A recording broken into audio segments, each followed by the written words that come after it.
चलो बढ़ते हैं आगे, बात करते हैं राजधानी जयपुर में हो रहे हल्ला बोल की। दरअसल जयपुर में पटवारियों और बेरोजगारों का धरना लगातार जारी है और आज चौथे दिन भी शहीद स्मारक पर पड़ाव डाले हुए हैं ये लोग। बेरोजगार युवा अपनी मांग को लेकर मैदान में डटे हुए हैं। पटवारियों की अगर बात करें तो 3600 ग्रेड पे वेतन विसंगति दूर हो और कुछ और मांगों को लेकर लगातार इनका धरना जारी है। फिलहाल साफ कह दिया इन्होंने कि सरकार 2018 के समझौते को लागू करे, वरना सभी पटवारी 1 मार्च से अनिश्चितकालीन कार्य बहिष्कार कर देंगे। बेरोजगार युवा भी 16 सूत्री मांगों को लेकर धरना दे रहे हैं। अपनी मांगों को लेकर कुछ युवा अनशन पर हैं। कल अनशन पर बैठी 2 और महिलाओं की तबीयत बिगड़ गई। दोनों महिलाएं घटनास्थल पर ही बेहोश हो गईं। इसके बाद उन्हें अस्पताल में भर्ती करवाया गया।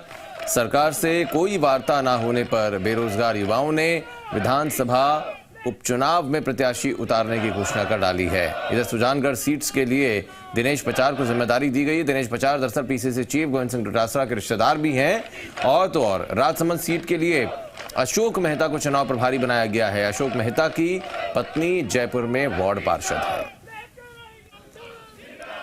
मीडिया संवाददाता दीपक गोयल इस वक्त हमारे साथ फोन लाइन पर है। दीपक, 2 चीजें, एक तो ये कि लगातार विरोध इसलिए किया जा रहा है, प्रदर्शन इसलिए किया जा रहा है ताकि मांगों पर विचार करे सरकार और कोई ना कोई समुचित समाधान दे, लेकिन क्या अब ये राजनीतिक जो हमारा व्यवस्था है, पूरा राजनीतिक व्यवस्था जो है उससे अविश्वास फील कर रहे हैं, इसीलिए प्रत्याशी उतार के उपचुनाव में चुनाव जीत कर अपने प्रतिनिधि को भेजना चाहते हैं?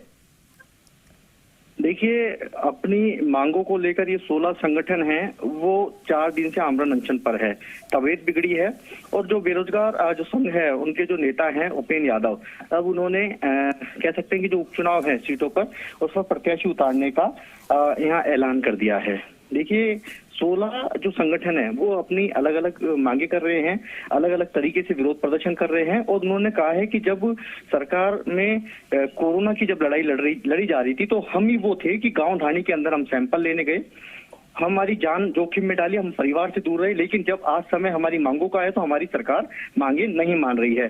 दूसरी तरफ दूसरी उलट तस्वीर देखें तो सरकारी कार्मिक यानी कि पटवारी ही 4 दिन से इसी तरीके से शहीद स्मारक पर धरना स्थल पर बैठे हुए। उनकी मांग है कि 3600 ग्रेड पे की जाए। तो देखिए, ये बेरोजगार एक तरफ धरना दे रहे हैं 22 गोदाम सर्किल पे और दूसरी तरफ उलट कमिश्नरेट के पास में शहीद स्मारक पर पटवारी जो पटवार संघ है वो धरना दे रहा है। उनकी 3600 ग्रेड पे की मांग है तो इधर बेरोजगारों को रोजगार देने की मांग चल रही है। तो जो अधिकतर इनमें संविदा कर्मी है, संविदा कर्मी कह रहे हैं कि हम सिस्टम में हैं, हमने बहुत काम किया है और हमें अब नियुक्ति दी जाए। तो ये तमाम तस्वीरें को मिल रही है और विधानसभा जब सत्र चालू होता है तो इस तरह के आमतौर पर अपनी मांगों को लेकर प्रदेश का जो अपने जो कह सकते हैं कि अलग अलग जो संगठन है अपनी मांगों को लेकर विधानसभा तक का कूच करते हैं, लेकिन जो धरना स्थल है वहां पर भले ही कुछ घंटों की परमिशन उनको धरने की दी गई हो, जिस तरीके से बेरोजगार संघ है पुलिस लगातार उठाने का प्रयास कर रही है। सरकार ने कहा है कि धरना स्थल खाली होना चाहिए, इन लोगों को यहाँ से जाना चाहिए। किस तरह से इसको देख रहे हैं ये जो लोग प्रदर्शनकारी हैं?